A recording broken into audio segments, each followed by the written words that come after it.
నమస్తే, welcome to our channel. నేను సిరి. పిన్నెల్లి చేసుకున్న అదృష్టం ఏంటి, ఏబీవీ గారి పాపం ఏంటి? సో ఈ అంశాన్ని మనకి వివరించడానికి మనతో పాటు ఉన్నారు ప్రముఖ రాజకీయ విశ్లేషకులు రాజా సప్పసాని గారు. నమస్కారం సార్. సార్, ఇప్పుడు చూస్తున్నట్టయితే పిన్నెల్లి గారికి కోర్టు నుంచి అయితే ఒక ఆర్డర్ వచ్చేసింది, ఏంటంటే జూన్ 6 తారీఖు వరకు ఎలాంటి అరెస్ట్ చేయొద్దు అని చెప్పేసి.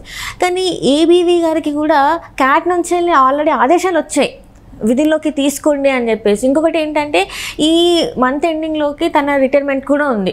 ఈ 5 సంవత్సరాలు సర్వీస్ కూడా వేస్ట్ అయిపోయింది, ఇంతవరకు విధుల్లోకి తీసుకోవాలి. మరి అక్కడ అంత చేసినా కూడా, ఈవీఎంలు ధ్వంసాలు చేసిన వీడియోలు మనకి కళ్ళ ముందు ఉన్నా కూడా ఎలాంటి యాక్షన్ లేదు. అండ్ ఇక్కడ ఎలాంటి తప్పు చేయకపోయినా కూడా ఇంతవరకు విధుల్లోకి తీసుకోలేదు. మరి అక్కడ పిన్నెల్లి గారి అదృష్టం ఏంటి, ఇక్కడ ఏబీవీ గారు చేసిన పాపం ఏంటంటారు? మనకి బొబ్బిలిపుల్ సినిమాలో ఎన్టీ రామారావు గారితో ఒక డైలాగ్ ఉంటుంది, కోర్టుకి ఒక తీర్పు, జడ్జికి ఒక తీర్పు అని చెప్పని న్యాయ వ్యవస్థలో ఉన్న లోపాలను ఎత్తి చూపుతా చాలా విమర్శనాత్మకంగా ఆ రోజుల్లో ఆ డైలాగులు అసలు ప్రతి ఒక్కళ్ళ నోట్లో అవే నాంతా ఉండేవి. ఆ కోర్టు సీన్ అనేది ఆ బొబ్బిలిపుల్ సినిమాకి ఒక హైలైట్. అటువంటి పరిస్థితి ఇవాళ చాలామంది మధ్యలో కూడా ఇవే తొలుస్తూ ఉన్నాయి. అంటే ఇప్పుడు జరుగుతున్న పరిస్థితులు, పరిణామాలను చూస్తుంటే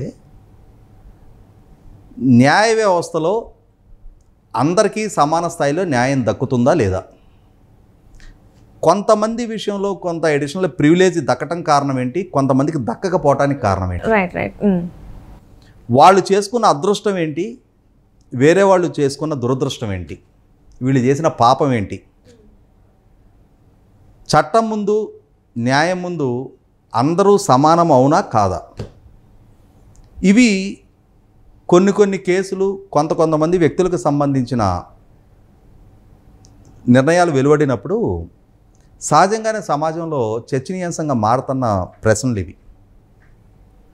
ఎందుకంటే ఇప్పుడు రీసెంట్గా మాచర్ల ఎమ్మెల్యే పిన్నెల్లి రామకృష్ణారెడ్డి గారు, ఆయన మాచర్ల ఎమ్మెల్యే అంటానికి కూడా వీల్లేదు, ఆయన వైసీపీ పార్టీ తరఫున మాచర్ల అసెంబ్లీకి పోటీ చేస్తున్న అభ్యర్థి. ఇప్పుడు ఎమ్మెల్యే వ్యవహారం అంతా మార్చి 16వ తారీఖు కోడ్ ఆఫ్ కాండక్ట్ అమల్లోకి రాకముందు ఆయన ఎమ్మెల్యేకు ఉండే ప్రివిలేజెస్ అవన్నీ అంతకుముందు వ్యవహారం. అది వన్స్ కోడ్ ఆఫ్ కాండక్ట్ అమల్లోకి వచ్చిన తర్వాత ఆయన కూడా ఒక రాజకీయ పార్టీ తరఫున పోటీ చేసిన అభ్యర్థి. మిగిలిన అక్కడ పోటీలో ఉన్న అందరు అభ్యర్థులతో పాటుగా ఆయన కూడా ఒక అభ్యర్థిగానే పరిగణించాలి. ఆయన ఎమ్మెల్యే కాబట్టి ఆయనకేదో అడిషనల్ ప్రివిలేజెస్ ఏం అక్కడ ఉండటానికి వీలు లేదు. ఆ ఉండటానికి వీలు లేకుండా ఉండటానికే కోడ్ ఆఫ్ కాండక్ట్ అమల్లోకి వస్తుంది.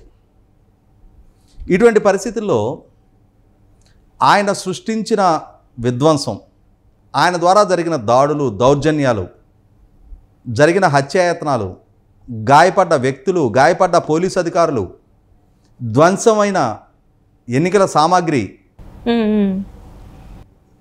మహిళల గౌరవానికి భంగం కలిగిన తీరు, ఇవన్నీ వీడియో సాక్ష్యాధారాలతో కళ్ళ ముందు కనిపిస్తూ ఉన్నాయి. ఆయన మీద పరంపరగా కేసులు నమోదవుతూ ఉన్నాయి. ఇటువంటి పరిస్థితుల్లో ఎన్నికల కోడ్ ఆఫ్ కాండక్ట్ అమల్లో ఉండగా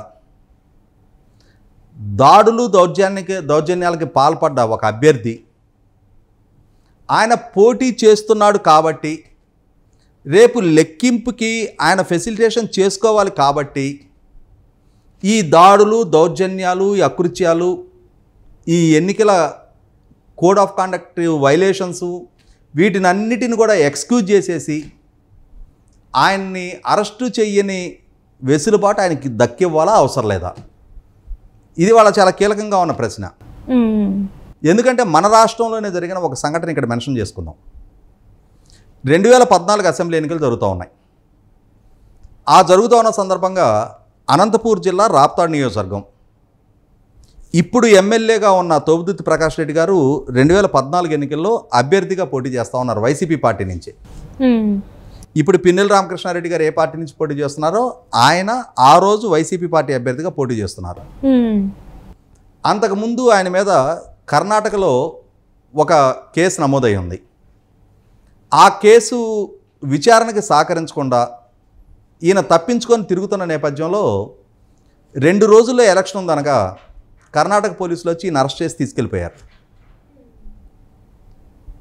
ఈయన ఎన్నికల్లో పోటీ చేస్తున్నాడు కాబట్టి ఈయన ఎన్నికల్లో ప్రచారం చేసుకోవాలి కాబట్టి, ఎన్నికలకి ఈయన ఏజెంట్లు నియామకం చేసుకోవాలి కాబట్టి అని చెప్పని న్యాయస్థానం ఆయనకేమి అడిషనల్ ప్రివిలేజ్ ఇచ్చి ఆయన మీద దయదలిచి, పర్లేదయ్యా నువ్వు బెయిల్ తీసుకొని వెళ్ళిపోయి ఎన్నికలు నిర్వహించుకో, లేదు పోలీసుల్ని ఆయన ఎన్నికల్లో పోటీ చేస్తున్నాడు కాబట్టి వదిలిపెట్టేసేయండి, ఎన్నికలు అయిపోయినాక మీరు వెళ్ళి అరెస్ట్ చేసుకోమని చెప్పని ఆదేశాలు ఇవ్వాల. మరి ఈరోజు మరి పిన్నెల్లి గారి ఆ రోజు ఆయన తన ఎన్నిక సందర్భంగా ఆయన జైల్లో ఉన్నాడు, ఎన్నిక రోజు అందుబాటులో లేడు. మరి ఇవాళ పిన్నెల్లి రామకృష్ణారెడ్డి గారి దగ్గరికి వచ్చేటప్పటికి అభ్యర్థిగా తన కౌంటింగ్కి సంబంధించి ఏర్పాట్లు చేసుకోవాల్సిన వ్యక్తి ఆయనే అన్న జ్ఞానం, వివేకం, విచక్షణ ఆయనకు ఉండున్నట్టయితే, చట్ట వ్యతిరేక చర్యలకు పాల్పడితే ఎదురయ్యే పరిస్థితులు ఏంటనేది ఆలోచన, ఆ వివేకం ఆయనకు ఉండున్నట్టయితే, నేను నేరాలకు పాల్పడితే దానివల్ల నేను అరెస్ట్ అయితే రేపు రోజున నా కౌంటింగ్కి నేను అందుబాటులో ఉండననే వివేకం ఆయనకి ఉండున్నట్టయితే ఆయన ఎందుకు ఈ చర్యలకు పాల్పడతాడు?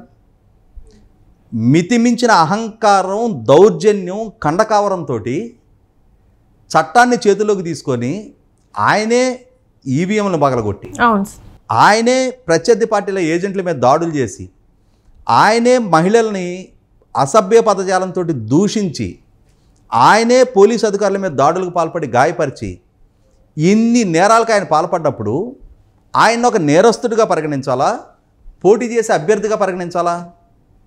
రాజ్యాంగబద్ధమైన నేరాలు చేసినట్టే కదా సార్. ఒక ఈవీఎం మిషన్ని ధ్వంసం చేయడం అంటే అసలు ఎంత యాక్షన్ తీసుకోవాలా? ఇక్కడ పల్నాడు ప్రాంతం మోస్ట్ సెన్సిటివ్ ఏరియా.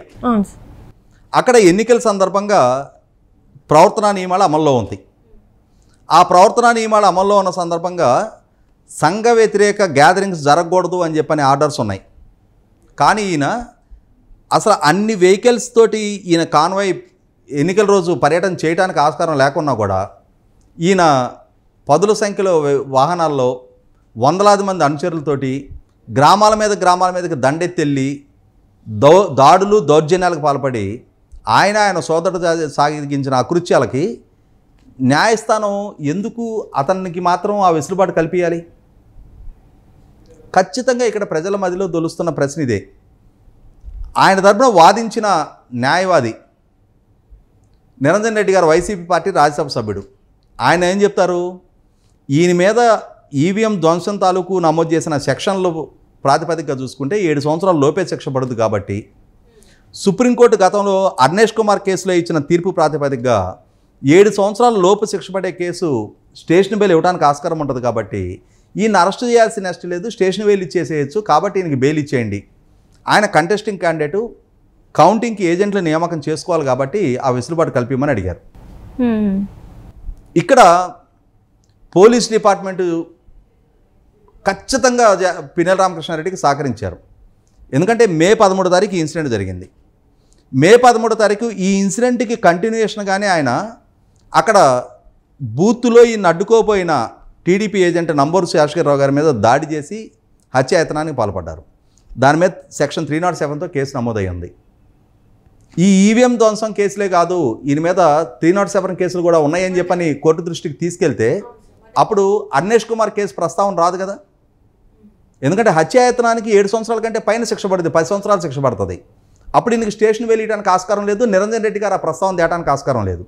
అంటే ఇక్కడ ఉద్దేశపూర్వకంగా కోర్టు నుంచి ఈ వెసులుబాటు దక్కటానికి పోలీస్ డిపార్ట్మెంట్ ఆయనకు సహకరించారు కదా.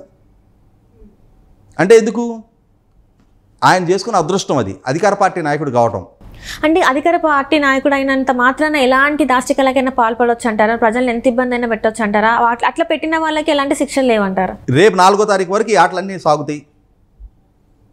ఇప్పుడు ఈ ప్రభుత్వం, ఈ పాలకులు, ఈ అధికార వ్యవస్థ మద్దతు, ఈ వ్యవస్థల విధ్వంసం, ఈ దాడులు, దౌర్జన్యాలు, మహిళల్ని ఈ విధంగా అవమానకర పరిస్థితుల్లో దూషించటాలు, ఇవన్నీ 4వ తారీఖు వరకు సాగుతాయి ఈ ఆటలు. 4వ తారీఖు తర్వాత ఖచ్చితంగా పరిస్థితులు ఆల్టర్ అవటం ఖాయం. చాలా స్పష్టంగా చెప్తున్నా నేను. ఎప్పుడు ఒకే ఇంటి మీద చీకటి ఉండదు, ఒకే ఇంటి మీద వెన్నెలా ఉండదు. పరిస్థితులు, పరిణామాలు మార్పు చెందుతూ ఉంటాయి. ప్రకృతి ధర్మం అది. ఆంధ్రప్రదేశ్ ప్రజలు ప్రకృతి ధర్మమైన నిర్ణయాన్ని ఎప్పుడో ప్రకటించేశారు. మే 13 తారీఖే ఈవీఎంలో వాళ్ళ తీర్పు నిక్షిప్తం చేసేశారు. ఈ అకృత్యాలకి మేము సహించమని చెప్పని ఒక స్పష్టమైన నిర్ణయానికి వచ్చేశారు ప్రజలు. కాబట్టి ఈ ఫ్రస్ట్రేషన్ ఇంకా ఇంకా పెరిగిపోతుంది. ఈ వ్యవస్థల అండదండలతోటి ఇంకా కొన్నాళ్ళు, ఇంకెన్నాళ్ళు, మహా అయితే ఇంకొక 10 రోజులు, ఇంకొక 10 రోజులు ఈ విధంగా సాగిస్తారు. ఇదే సందర్భంలో ఏబి వెంకటేశ్వరరావు గారి గురించి కూడా ఇక్కడ చెప్పుకొని తీరాల్సిన అవసరం. ఖచ్చితంగా సార్. ఏబి వెంకటేశ్వరరావు గారిది 100కి 100 పాళ్ళు ఆయన దురదృష్టవంతుడే. ఎందుకు దురదృష్టవంతుడు అని అంటే నిజాయితీ ఉన్నందుకు, నిజాయితీగా పనిచేసినందుకు. ఎందుకు దురదృష్టవంతుడు అని అంటే ఆయన ఆధ్వర్యంలోనే, ఆయన ఇంటెలిజెన్స్ చీఫ్గా ఉండగానే వివేకానంద రెడ్డి గారి హత్య కేసు తాలూకు వాస్తవాలు మొత్తం కూడా ఆయన దగ్గరికి ఆ సమాచారం సేకరించగలిగాడు చాలా కొద్ది స్పాన్లోనే. ఎలక్షన్ కమిషన్ ద్వారా ఈ ప్రమాదాన్ని గుర్తెరిగే ఆ రోజు ప్రతిపక్ష నాయకుడిగా ఉన్న జగన్మోహన్ రెడ్డి గారు ఎలక్షన్ కమిషన్ ద్వారా ఈయన ఇంటెలిజెన్స్ చీఫ్ నుంచి తప్పింపజేశారు, ఈయన మీద ఫిర్యాదులు చేసి. అటువంటి పరిస్థితుల్లో సిబిఐ వివేకానంద రెడ్డి గారి కేసు విచారణ టేకప్ చేసిన తర్వాత సిబిఐకి వాస్తవ సమాచారాన్ని ఇచ్చింది ఈయనే. ఈయనిచ్చిన సమాచారం ప్రాతిపదికగానే వాళ్ళు గూగుల్ టేక్అవుట్ లాంటి ఆ సాంకేతికపరమైన సాక్ష్యాధారాలు మొత్తం సేకరించగలిగారు. అసలు సూత్రధారులు ఎవరు, పాత్రధారులు ఎవరు అనేది సిబిఐ ఒక నిర్ధారణకు రాగలిగింది. ఈ నేపథ్యంలో జగన్మోహన్ రెడ్డి గారికి ఈయన చూస్తే ఒక పెనుభూతాన్ని చూసినట్టు. ఎందుకంటే మనం రోడ్డు మీద వెళ్తున్నప్పుడు లారీల మీద, ట్రాక్టర్ల మీద ఒక కొటేషన్ చూస్తాం, బురీ నజర్ వాలే తెరా మూకాలా అని చెప్పని. ఇక్కడ ఏబి వెంకటేశ్వరరావు గారిని చూస్తే ఆ బురీ నజర్ వాలేగా ఉన్నాడు ఎవడు మొహం నల్లగవుతుందో మనకు అర్థమవుతూనే ఉంది. కాబట్టి ఎట్టి పరిస్థితుల్లో ఈయన మాత్రం యూనిఫామ్ వేసుకొనికూడదు. ఈయన ఒక 72 గంటలు, ఒక 48 గంటలు, ఒక 24 గంటలు యూనిఫామ్లో ఉన్నా కూడా రేపు రోజున మనకే ప్రమాదం అని చెప్పని పోలీసుని యూనిఫామ్ నుంచి దూరం చేయాలని ఎవరు అనుకుంటారు? డకాయిట్లు, మాఫియాలు, దౌర్జన్యకారులు, దొంగలు, లూటీదారులు, బందిపోటు మనస్తత్వం ఉన్నాళ్ళు, ఆక్రమణదారులు, అవినీతిపరులు. వీళ్ళకి పోలీసుని చూస్తే భయం. ఏబి వెంకటేశ్వరరావు గారిని చూస్తే ఎవరికి భయం కలుగుతుంది?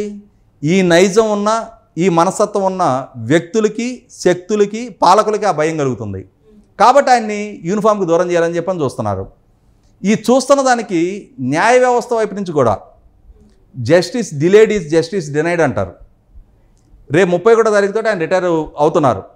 30 సంవత్సరాల పాటు సుదీర్ఘ సర్వీస్ అందించిన ఆయన్ని చివరి 5 సంవత్సరాలు యూనిఫామ్కి దూరం చేసి ఆయనకు ఒక గౌరవప్రదమైన నిష్క్రమణ కూడా లేకుండా చేయాలని చెప్పని ప్రయత్నిస్తున్న ప్రభుత్వ చర్యలని కట్టడి చేయాల్సిన న్యాయ వ్యవస్థ జడ్జిమెంట్ రిజర్వ్ చేయటం, సమయాన్ని ప్రొలాంగ్ చేయటం అనేది ఖచ్చితంగా న్యాయం దక్కాల్సిన ఒక వ్యక్తికి న్యాయం దక్కనివ్వకపోవటమే.